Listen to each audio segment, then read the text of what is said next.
இந்த சால மீனை அவியல் வைக்க போகிறேன்.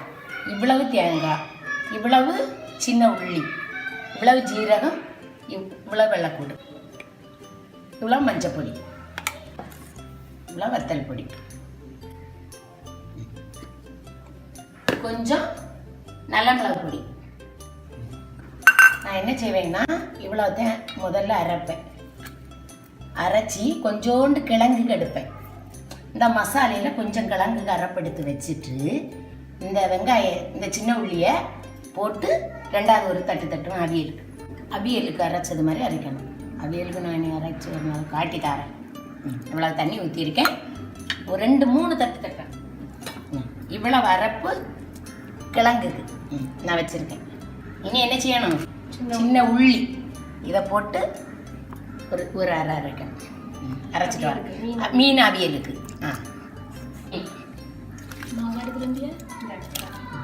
மீனை போட்டாச்சு. நான் மீன் போட்டுறேன். புது மீன் துடிக்க துடிக்க உயிர் இருந்துக்கிட்டு இப்படி இப்படி ஆடிச்சு. மசாலா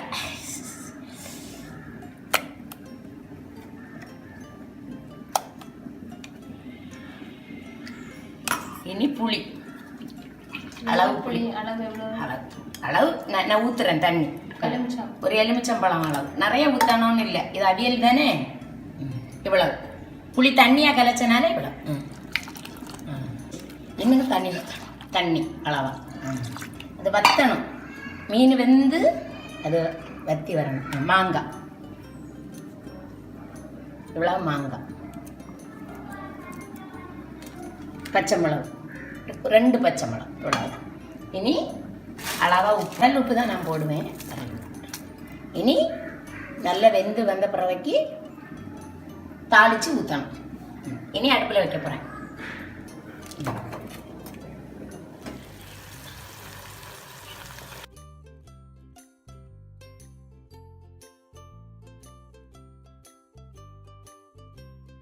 அவியல் மீன் நல்லா வத்த வச்சு எடுத்தாச்சு. எண்ணெய் அதே மாதிரி கூடாது இல்லாமா கண்டாண்டா அப்படியே இருக்கு. அப்படியே எடுங்க நீங்கள். இவ்வளோ வேணும் எண்ணெய்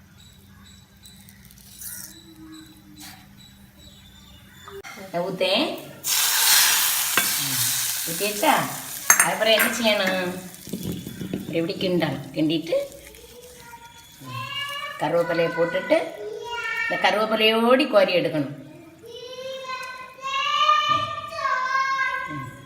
இதை மூடி வச்சுட்டு உடனே மூடி வச்சிடணும். 10 நிமிஷம் கழிச்சு இப்படி திறந்து இப்படி பார்க்கணும். அதுக்கப்புறம் பார்ப்போம். மரிச்சினி கிழங்கு ஒரு கிழங்கு வாங்கிட்டு வந்தேன். மார்க்கெட் கிழங்கு. இனி வெட்ட போகிறேன். கிழங்கு கறி வைக்க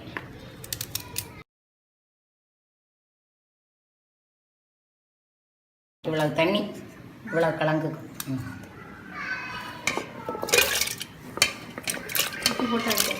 உப்பு போட்டு வேக வைக்கணும். நிறைய தண்ணி வச்சு அவிக்கணும். ஏன்னா தண்ணியை நம்ம வடித்து எடுத்துருவோம்ல.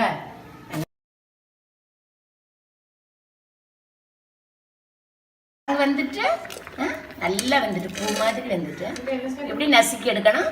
அப்போ இந்த தண்ணி என்ன இருக்குல்ல இதை வடித்து எடுத்துடணும். நல்லா வடித்து எடுத்துடணும். இந்த அரைச்சி வச்சா இந்த மசாலா சொன்னேன்ல, தேங்காய், ஜீரகம், கொஞ்சம் வெளுத்துள்ளி, மஞ்சள், வத்தல், அவ்வளோதான். இது சின்ன உள்ளி இதில் போடலை. அதுக்கப்புறம் நீங்கள் என்ன செய்யணும்னா இந்த ருசி வர்றதுக்கு ஒரு சொட்டு புளி நான் ஊற்றேன். நிறைய ஊற்றக்கூடாது. ஒரு சொட்டு நான் ஊற்றேன். இவ்வளோ புளியும் ஊற்றிக்கிடணும். ஏற்கனவே நம்ம உப்பு போட்டிருக்கோம். சரியா? இனி என்ன கட்டை நான் சப்பாத்தி கட்டை வச்சுருக்கேன். இனி வாங்குவேன் நான் மத்தை. இதை இப்படி கரைஞ்சிடணும். நல்லா பூ மாதிரி சூப்பராக வந்துடும். இப்படி இது நல்ல கிழங்கு தான். உங்களுக்கு வேவாண்டா கரும்பு போல சவைக்கணும்னா நீங்கள் அப்படியே விட்டுருங்க. உங்களுக்கு வேவணும்னா மசியலாக வேணும். கிழங்கு மசியலாக இருக்கணும். அப்போ மீன் குழம்புல விட்டு திண்ணியது ருசியாக இருக்கும்.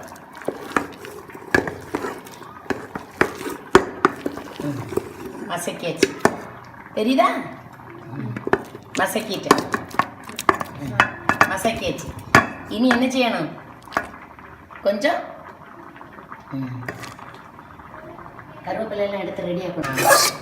ஒரு சொட்டு கூட ஒட்டாது. கிழங்கு நம்ம செக்கி வச்சாச்சா.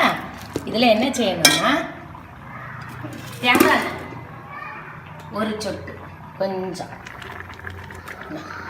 போதும், லேசாக போதும். போதும். கருவேப்பிலை கடுகு அவங்க இங்கே உள்ளவங்க சிலவங்க இப்படியே சாப்பிட்ருவாங்க. தாளிச்சு இதில் ஊற்றினாதான் ருசி நல்ல டேஸ்ட்டாக இருக்கும். வெறும் கிழங்கே தின்றுடலாம். மீன் குழம்பு ஊற்றி சோறு கொஞ்சோல போதும். நாங்கள்லாம் கிழங்கு தின்னு தான் வளர்ந்தோம். நான் ஊற்றேன் எண்ணெய். இனி கிண்டு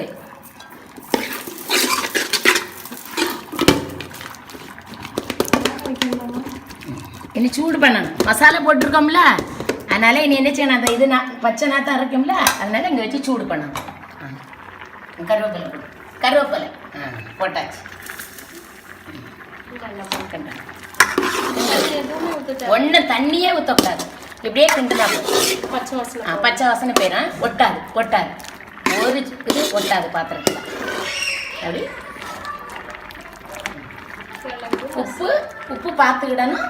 உங்களுக்கு காணாட்டு நீங்கள் போட்டுக்கணும். ரெண்டாவது உப்பு காணாது, நீ எதுவும் வீட்டக்கூடாது. சரிங்களா? வெந்துச்சு.